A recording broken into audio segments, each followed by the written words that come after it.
Илим Карыпбеков качан жана кайсы жерде ырдаш керектигин айтты. Куйкум сөздүү блогер, КТРКнын экс-жетекчиси Илим Карыпбеков коомдо болуп жаткан окуяларды тамашачыны аралаш сүрөттөп жазып турат. Бул ирет ыр өнөрүнө байланыштуу өзүнүн кезектеги пикирин жазды. Өзгөчө элбиз, өзгөчө. Бизде албетте кыргыз жөн эле кечке жуук достор менен барып чер жазып эч качан ырдабайт. Андай болушу мүмкүн эмес. Ырчы эмес, жөн эле кыргыз мынтип караокеге барып ырдап койсоң өлдүң дей бер.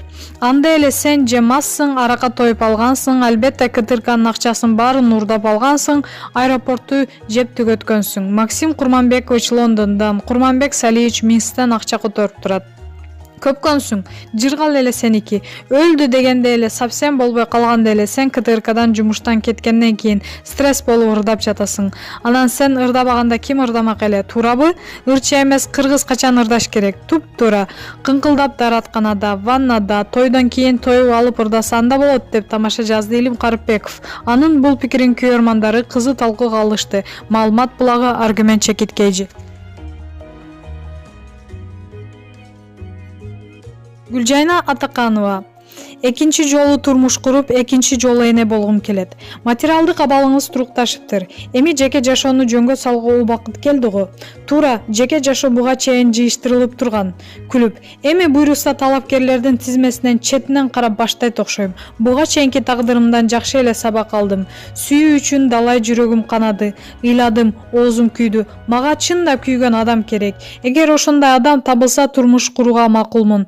Жалгыз кызым да чоңоюп калды. Апа, турмушка чыгып мага бөбөк төрөп берчи деп жатат. Иним болсо сизге жүк артпай эле өзүм көтөрүп бакмакмын дейт. Менден мурда менин турмушка чыгымды ал каалап жаткан кези. Кызыңыз жалгыз чоңоюп жатканы сизден деле жүрөгүңүздү өйсө керек. Албетте ойлондурат. Дагы төрөп эне болсом дейм. Кызым жалгыз экенине карабай, каттуу тартипте эле кармаймын. Өтө эркелетпеймин. Сабагын жакшы окусун талап кылам. Үй жумуштарына четинен көндүрүп келе жатам. Кокус үй чачылып калса ызылдатып жиберем.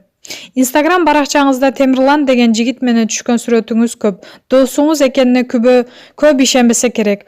Ой, ал досум, менин Темирландан башка эркек досторум толтура. Өзүм эркек мүнөз болгондуктан бул мырзалар менен достошкон жеңил. Алар атып, сатып, жонуңа бычак сайып кетпейт. Ишеним арта алам. Көбөйүп сиз айткандай шек санай беришет. Бирок мен эч кимге эч нерсе далилдебейм. Темиш экөөбүздүн мүнөзүбүз келишет. Бири-бирибизди жакшы түшүнөбүз. Кээде тытышып, урушуп да кетебиз. Эң негизгиси мага чыккынчылык кылбайт. Менин жумушум чыгып калса өзүнүкүндөй чуркап бүтүрүп берет. Менин кыялымдагы мырза башкача. Ал да менден жакшы айымга татыктуу деп эсептейм. Бирок экөөңүздөргө сын айткандар менен урушуп жооп кайтаргандар тажайсыз го. Мен бардык катталуучуларымды бирдей сыйлайм. Бирок оозум бар деп эле бир нерсени анығына жетип жетпей эле сүйлөй бергендер да жок эмес. Ошолорго өздөрүнө жараша жооп кайтарам. Элдер ойлосо керек, алардын сынына мени тытынып, жинденип жатат деп. Жок, мен күлүп жайнап, каткырып отуруп жооп жазам. Маалымат булагы Аргумент Чекиткейжи.